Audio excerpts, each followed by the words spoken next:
So it's really exciting to be here today with the legendary Arthur Hayes. Arthur, do you want to introduce yourself to the crowd quickly? Yeah, so I'm the CIO of my family office, Maelstrom. We invest in early stage token projects, do a bit of liquid trading. My claim to fame is obviously co-founder of BitMEX, inventor of the perpetual swap, and I've been doing crypto since 2013. Amazing. I have a little confession to make. I've always been a fan. Thank you. I started using BitMEX in 2016. And so yeah, was one of the early user cohort. Always loved the product. It was like I think you were the first to really have to really offer that kind of level of extreme leverage. I started using Poloniex. Poloniex had like 2.5x, and then so it was a very, very big change. What was it actually like? Yeah, what was that early period of growth like? Like this was pre-DeFi. As a founder, kind of growing up in this ecosystem. I mean, it was really crazy to see how quickly Bitcoin grew, because obviously I started building BitMEX with my co-founders in 2014 after Mt. Gox had gone bust, and Bitcoin went down from $1,300 to $135, and nobody wanted to ever use an exchange again, and all this sort of stuff. So it was quite 2016 and 2017 were a great time for everyone, because Bitcoin had finally made it like close to $1,000, and like, oh yeah, it's just gonna, we're crushing it. So yeah, it's a great time in the ecosystem, and obviously Ethereum had just launched, and so all the ICO hype and hoopla was building, and it was a really fun time in the industry. But obviously today is just as fun. It's just more people. A lot more people, yeah. So one thing that I often say is like so DeSci really started out with the launch of VitaDAO in like 2021, mid 2021. The first primitives started emerging early 2022. So we're still, I'd say, like I've often compared it to DeFi in terms of like the emergence of a new space that needs to solve fundamental infrastructure problems. So I'd say DeFi really started emerging 2017. 2018, Uniswap, like first you had CDPs on Maker, then Uniswap, then DYDX, 2019. Like how did you actually watch that from afar, building a centralized exchange? And like how do you think about it now in terms of? I think obviously back then the infrastructure was super clunky versus a centralized offering. The speed, especially when you're talking about trading perps, like the speed wasn't there. Obviously they were all kind of centralized, in some way, shape, or form, except for maybe Uniswap. But the clients still really wanted to trade in a centralized experience. They wanted the customer support. They wanted the fast trading. But I always believe that, and I still believe that the centralized trading is the future, and centralized exchanges will not be as dominant as they still are today in the near to medium term future. But the client has to want it. So there has to be a reason why they're not going to use a BitMEX or Binance or whatever it is. And after a lot of people lost the ability to trade on a certain platform, maybe the leverage got taken down, or their favorite shitcoin wasn't available because somebody said that the centralized exchange couldn't offer it. And then all of a sudden you have this open playground in decentralized offerings where you can do whatever you want, as long as it's compliant with the particular protocol, and that gives people a lot of space to innovate and to express themselves, at least in the financial markets. And obviously now we have real product market fit, Hyperliquid, Lighter, Aster, all these different perp dexes are doing tens of billions of dollars a day of trading volume, and the centralized exchanges feel sort of threatened by this freedom that's offered in the DEX space. If we kind of compare the two industries together, like do you see let's comparing DeFi and DeSci? I almost feel like DeSci skipped the sex part, the centralized part of its development, but still in that regard often feels very clunky and very early. Like, do you have any advice to kind of any builders here, or like, do you find the comparison accurate in a way? Maybe there's the centralized option is just the current academic way you find research, right? Yeah. So it's expensive, it's clunky. You get certain outcomes. Some are good, some are bad. Some people feel like they're left out of the process and they're not getting heard in the types of research that they would like to have happen. And obviously now with this amazing funding tool called, a decentralized blockchain, we can take the amount of money that people hold in aggregate, and it's not just one rich person deciding, who they want to invest in, or a rich government per se. It's whatever the people want to invest in and what they want to research, and maybe they coincide, maybe they don't. And I think that's the real promise for DeSci is, what does the community want us to research scientifically? Hopefully some of this stuff is commercially viable and solves some real problems, or we know more about the universe or what have you. So that's what I'm super excited about. It's like, what are we going to learn? Because we now have the aggregate funding mechanism of the entire world versus academia and governments. Yes. Talking about that, what are some of the areas that you find most exciting? Like that you feel should really be researched independent of DeSci or with DeSci? So obviously, I'm always pumping bags. So I recently bought a large stake in a longevity clinic. So we do stem cells. What we're really good at and what we make most of our money is we help quadriplegic and paraplegics attempt to walk again via Medtronic devices in their spine and injection of stem cells. We also do non-traditional cancer treatments as well, and so that's where we make most of our money right now. But we have this ability to offer stem cells to people who can pay for it in Mexico and Thailand and soon to be other locations. And as somebody who is an athlete and wants to prevent injury, be able to do the things I want to do as I get older, this is something I'm super passionate about. Just learning about the human body and doing the research in making us healthier and better, and being able to enjoy this universe for as long as we can in a healthy, particular way. So that's sort of what I'm passionate about. So I hope there's certain proposals that people put out there that's going to make my job easier as somebody who commercializes this stuff. Yeah, it's actually one of the fields. So congrats on that investment. It sounds really exciting. We'd love to chat more. One of the fields that we're really excited about, for instance, is biohacking. And on the one side, nootropics, that's more cognitive enhancement. On the other side, though, like peptides. Have you looked into something called BPC 157? I haven't tried peptides yet. I mean, I know there's so many different peptides, so many different things, and I think one thing, and hopefully there are people who are going to bring research projects to light, is we have all of this anecdotal evidence. Like, I believe that stem cells work because I've had injuries, I've taken stem cells, and I've gotten better, right? But that's not good enough, right? We need proper medical research into this stuff to prove to people who are like, well, it doesn't work. Show me some peer-reviewed paper or some rigorous study in this, and it's expensive, right? So I hope that we're able to bring to light some of this anecdotal evidence, put it in a rigorous, scientifically proven out method, and that's just going to bring more money into the space as we do things with proper science. Really well said. Do you actually think that should, there should be more open science in that sense, that people should run their own investigator-initiated mini trials where you have a physician oversee something, but you're essentially testing completely novel things, in jurisdictions where that's potentially allowed? I saw you speaking at the Network State Conference on Friday, I think, with Balaji. And so that's always been a topic, for instance, in these network states, is running unregulated clinical trials.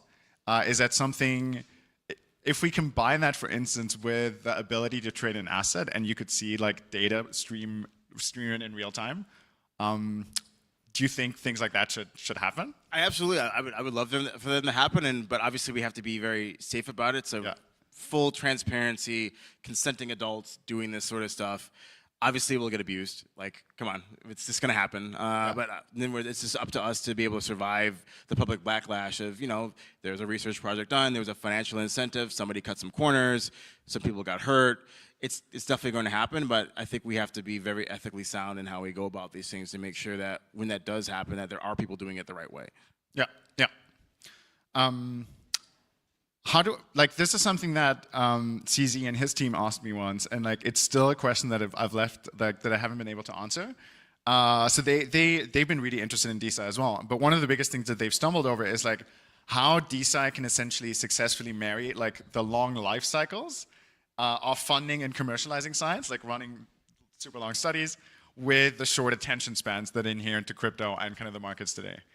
And publish it often and as much as you can, right? I think we have lots of projects. Ethereum was founded with just a white paper, right? I mean, obviously it's back then and things have changed, but I think there is this thirst for, I want to invest in the next new thing that is going to have some real value, whatever that means. Maybe it's financial, fintech infrastructure. In this case, it's science. I think, in this day and age, with a more educated, literate population, people believe in science. They've studied history. They've seen how people have made and lost fortunes based on betting on new scientific discoveries. So I think that there is an innate demand from ordinary people to invest in this stuff.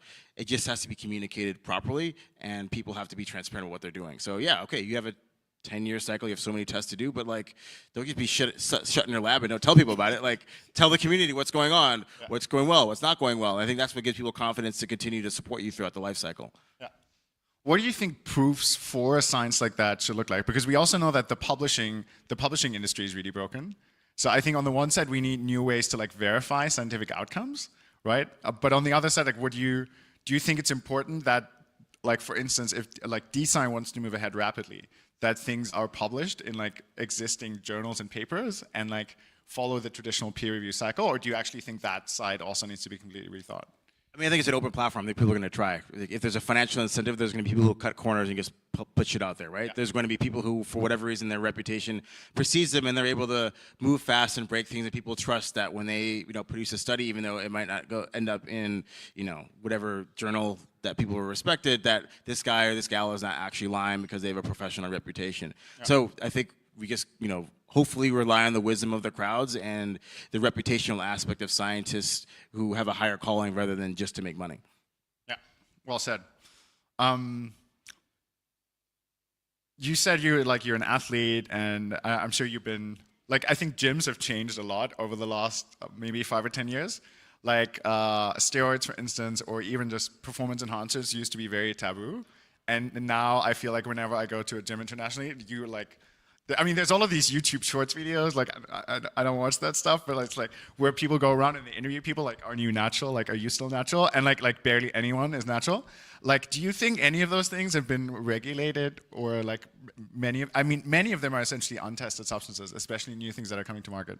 Why do you think it's the case that in certain industries it's almost like the norm? Whereas in other industries, it's still like testing is so highly regulated, and we have this whole edge of being extremely careful. I mean, yeah, if you take steroids, for example, right? Like, no one cares if a bunch of bodybuilders die because they, wanted to pump themselves up so they could, bench press 1,000 pounds or whatever. But if you're like rolling out some new generally available cancer drug, and just, the TAM is massive, you care if a bunch of people die, right? But aren't those people dying already? They are. So in the one case, you have healthy people that are taking something and they're dying. In the other case, you have people that are dying. It's politics, right? Yeah. People go to the hospital and okay, well, if this person is offering this thing, then they must have done the research. There's an implicit trust versus, okay, this guy's just trying to get big, right? Whatever, let them let him or her do what they want to do. Like, it doesn't really affect me. But I think it's the environment in which the drug is offered, correlates to how much you should regulate it. Because if there's implicit trust, I'll go to the hospital, right? Okay, well, yeah. I hope that they've done their research. Yeah. Versus, okay, well, I know that I'm taking a risk. I've signed up to this, and I'm okay if I'll take the consequences. Yeah. So I think this is something someone from my team, Aaron, gave a great talk about it earlier. Like, the right to try should be much more protected from a legislative perspective.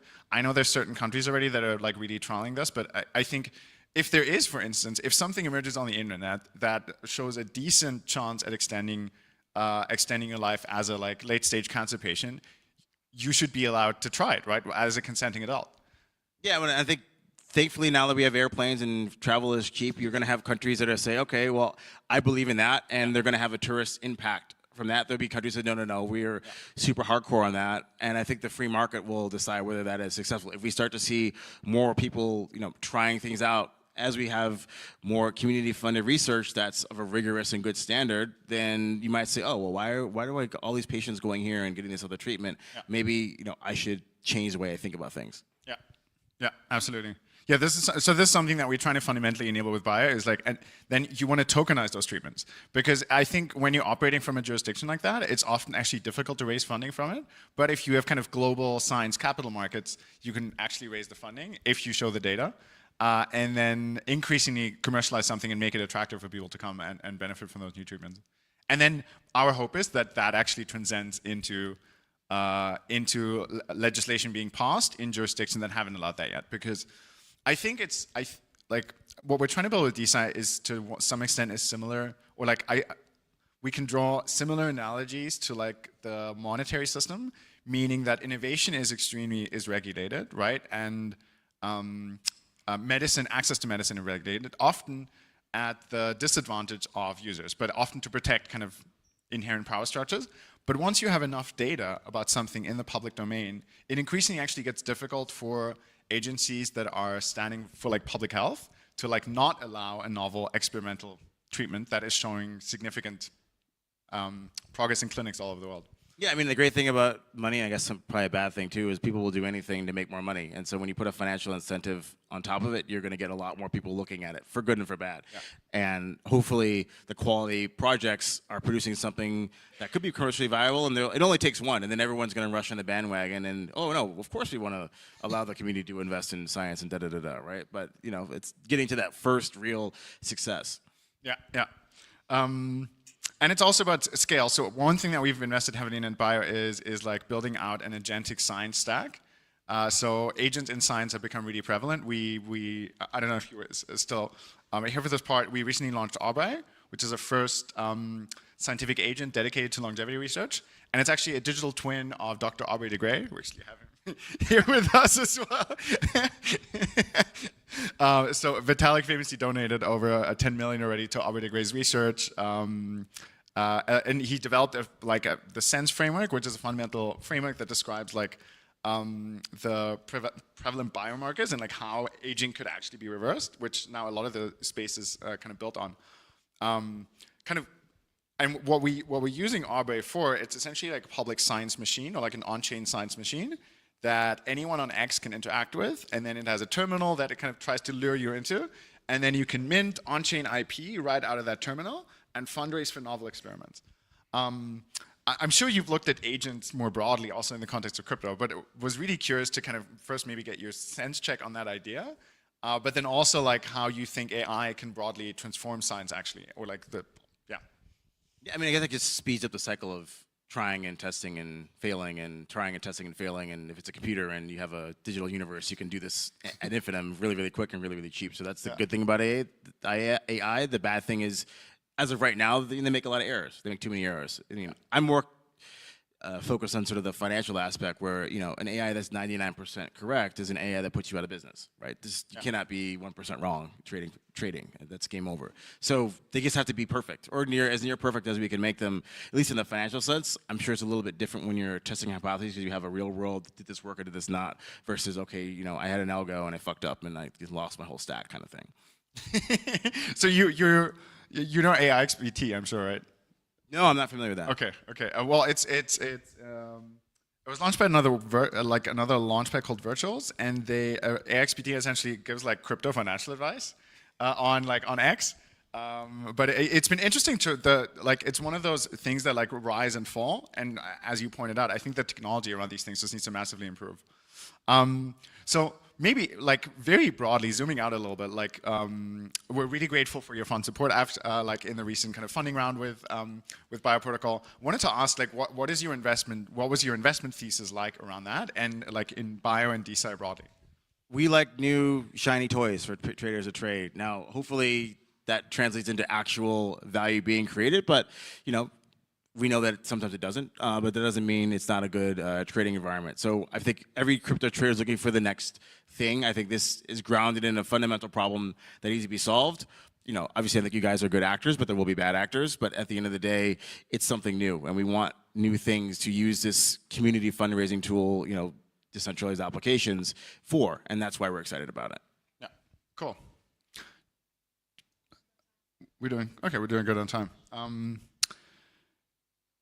What are some of the areas that you think crypto people would be most excited about? Because one thing that we've always found is that there needs to be a high PMF between kind of the crypto demand side and what they find new and shiny. So for instance, it's still like DeSci has kind of gone through these waves of slowly building and building up liquidity, which is similar to, maybe comparable to the early exchange ecosystem of 2014, 2015, 2016. You had ebbs and flows of liquidity coming in and out. With each new wave of traders, there's a bit more liquidity, but then they also leave again. I remember there were exchanges where essentially it wouldn't make sense to, like, you could trade one coin there or two, but otherwise everything else was either wash trading or there was no one there. How should the DeSci ecosystem best deal with this, in the sense of like, how do you retain liquidity? And yeah, maybe that's it. Do you need interesting things for people to trade? And then, at least in the beginning, something that's quick to validation. So like, okay, I bet on this thing, they had a hypothesis, it worked or it didn't work, and either thing went up a lot or went to zero, right?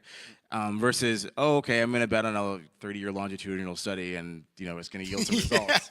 Like that's not going to be exciting for crypto traders. Like we're degens, we have ADD, we can't sit still for 30 seconds to watch a TikTok. So what's sort of the TikTok science that we can do that generates an immediate, in scientific terms, timescales result that results in a token either going really, really high or really, really low, because that's what generates the interest. And then once people see, oh, I can trade these things, then they start moving out the risk curve and the maturity curve. Okay, well, I was betting on things that I can, validate within a month or 3 months, whatever the time frame is.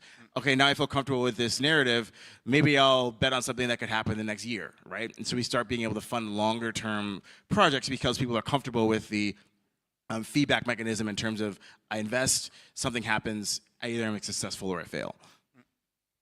Do you think, what mechanism do you think is better for that? Like a token or a prediction market?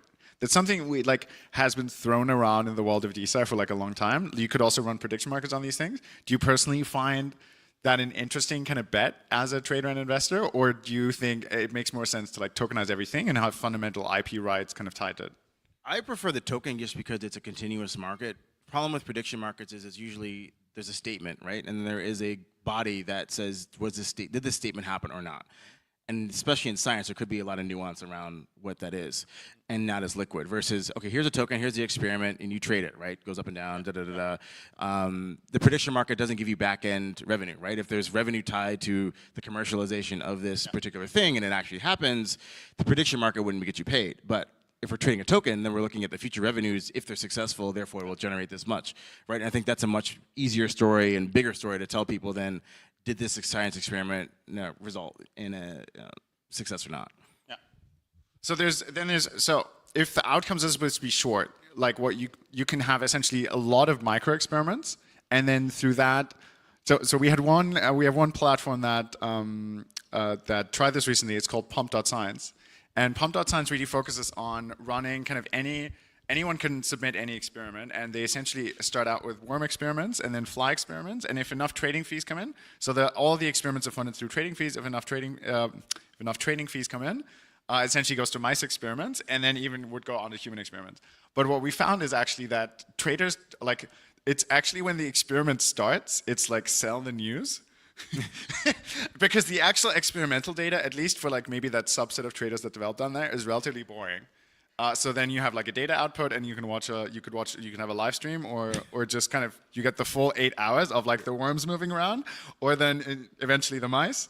How would you respond to that?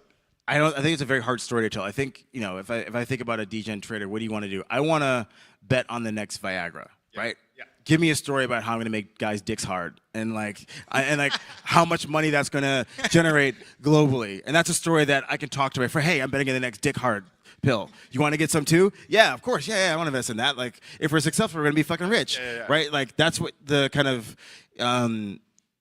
energy that we would want behind a particular scientific experiment that can lead to some commercial product. And that's a story that we can hold in our mind. We don't fucking know what the science is. Oh no, I'm making guys' dicks hard. Okay, cool, yeah, I can invest in that. You'll be surprised. We actually have a team from Thailand where kind of a lot of make dick hard pills are being researched. I don't know if you have the time, but they're presenting at 4:30 today. But they're launching Dick GPT, which is essentially an agent that. I don't know if the agent makes your dick hard. No. But I think it's giving you male sexual health advice. But then also, essentially, these agents can be used as a direct-to-consumer pipeline to essentially then sell products, or generate enough revenue to begin researching on bigger dick pill. No, but so coming to your point, I'm not. So how should those experiments look?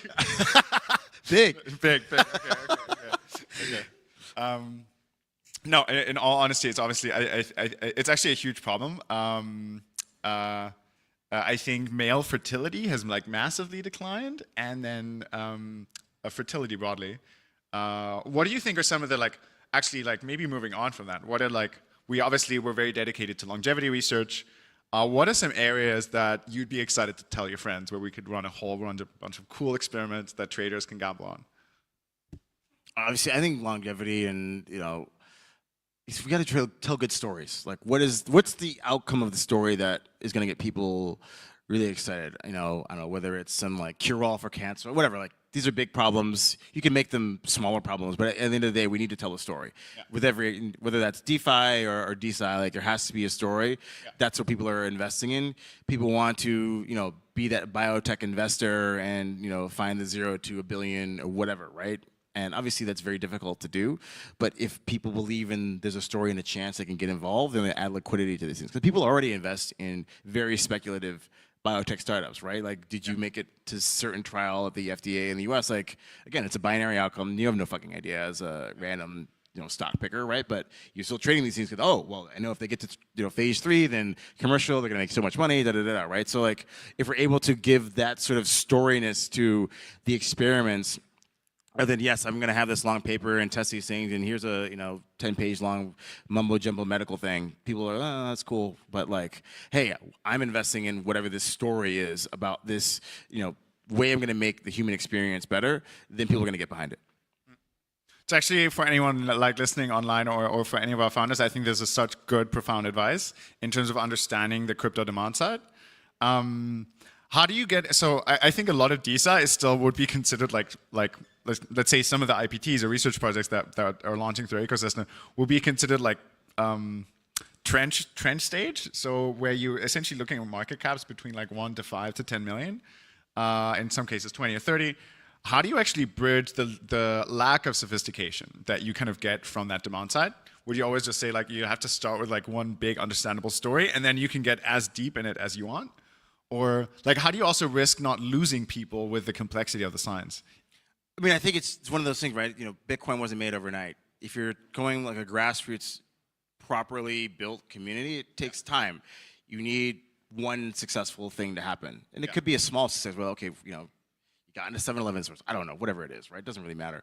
But one successful product that came from this pipeline of research will make the whole category. And then people will understand how it works. Okay, did they actually pay money based on the revenues or not? How did that process work? How was the governance? All these different questions that you have when you're saying, I'm investing in this token, and theoretically they're supposed to give you revenue from if they're successful in this experiment and it leads to some sort of commercial product. But there needs to be one success. It'll take time. It's going to be slow. This isn't a get-rich-quick kind of thing because, you know, to do proper science takes time.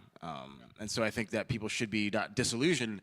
This isn't like, you know, I'm going to put up a website during the ICO boom and all of a sudden I get 100 million in ETH in my wallet, right? It's completely different. Imagine this is like Bitcoin where, you know, the price was like less than $1 for however many years. And then it kind of went like that. Thank you for putting it that way. It's often like I've been building in this space for almost 6 years, and so it often feels like a Sisyphus task, especially working. I think DeSci only works if you get both sides of the equation really right? You need to build for the crypto community, and then at the same time you need to build for scientists and for users. I think that's a really good analogy. And I think what you'll see is some of the earliest work that has been funded.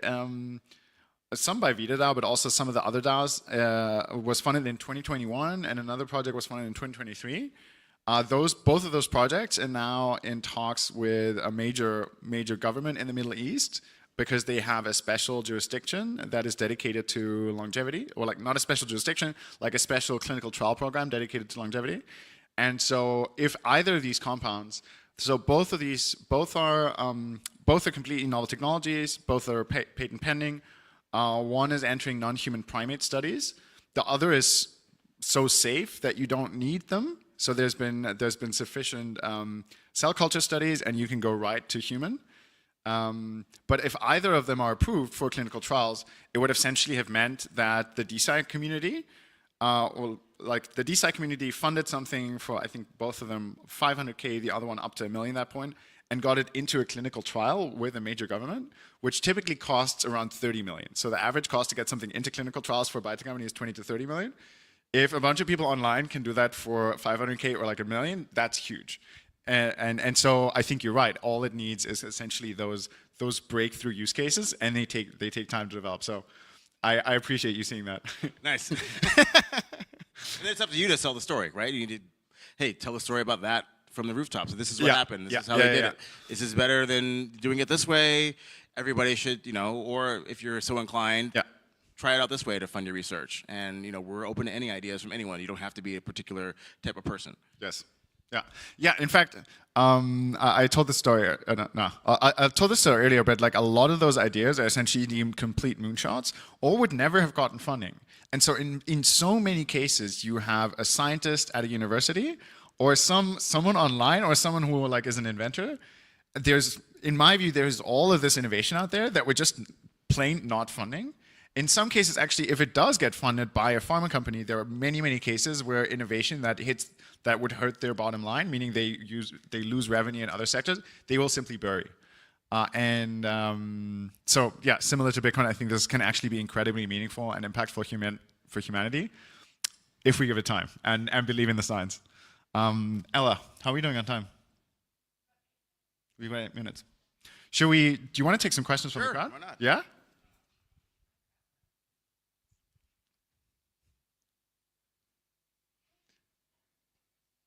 Any questions from the audience? And yeah. So Arthur, you said something about the limitations of prediction markets. And one thing you mentioned was back-end upside, like there isn't one. Do you think that can be alleviated using IPNFTs or IPTs? Can like a prediction market work by kind of rewarding people with equity effectively in the ideas that do well? I guess I haven't really studied too much on prediction markets. The only problem usually is liquidity, right? It's a very specific question you have to answer. Because if you make the question not specific enough, then when it comes time to decide who won or lost, there's volatility in that, and then people get pissed off. Oh no, this person showed favoritism because of whatever, right? And so I think that's one of the big problems with prediction markets outside of very defined, objectively verifiable things. The reason why I like tokens is because they trade 24/7. You can attach revenues to them. You can use them as Lego blocks in DeFi. Maybe DeSci gets so big that I can take this future revenue stream of this highly speculative project and I can get liquidity on it versus I can borrow against it. I can use it in an AMM and all these sorts of things. But you can't do that with a prediction market per se and use it purely in the DeFi Lego space that we have created. Hi, Arthur. Aaron. So thank you for coming. I'm a big fan. I want to focus on your discussion about narrative a moment ago, and it's trying to marry up scientific storytelling and narrative with narrative that's befitting of the markets, and particularly in an aspect, like I've spoken to filmmakers before, so I had the pleasure of speaking to Ridley Scott for a couple hours around how he casts science in a storytelling perspective, et cetera. And so, he has certain elements of like very precise vernacular that he wants to introduce to mainstream culture. He has takes on virality and things of the sort, but for me, I think like a big sort of escape vector around this is getting the storytelling right and how you pin that narrative. And you've mentioned a few things before where like degens can pick up on something and feel really proud that they got in early on something that's like going to the moon, but like what are the conditions for like having a great narrative? It's got to be easy. It's an easy story to tell. Like, if I give some, token, right? And I said, what is this? And you can tell me what it is in less than a sentence without thinking too hard, then the narrative is good. Like, why are you investing in this? And you just give me a story, and it's easy to transmit over the internet and very few characters.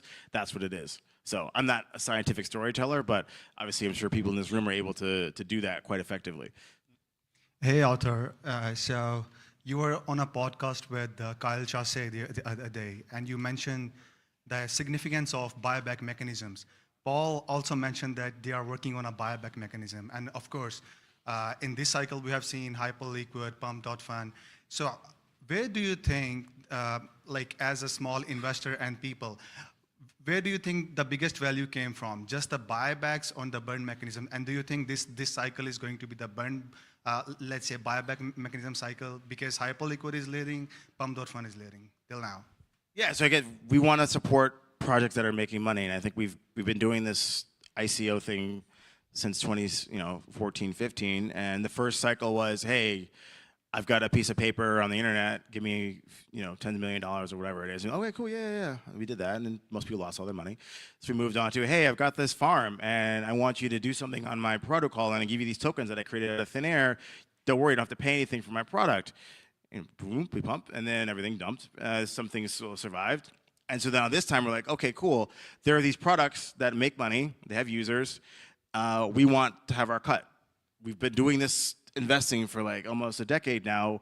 Now it's time to get these cash flows. And so I think people are, that's why they've rewarded Hyperliquid, they rewarded EtherFi, they rewarded Athena and some of these other protocols because they have revenue and they're buying back their tokens. And so I think it's great that now that's the expectation.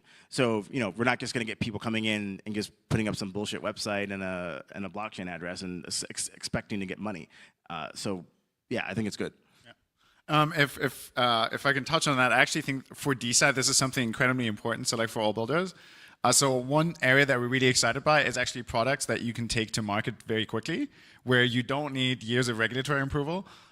We have one new DAO that's focused on dermatology, for instance. We have an existing one that's focused on hair loss. These are areas where you don't, and often in many cases, don't need FDA approval to put products to market. And the mechanism that we're working on, thanks for that question, is essentially a direct buyback and burn mechanism for any sales, where the token holders actually get to decide the margin. So you have kind of cogs of producing something, distribution, globally, marketing, you kind of add that up.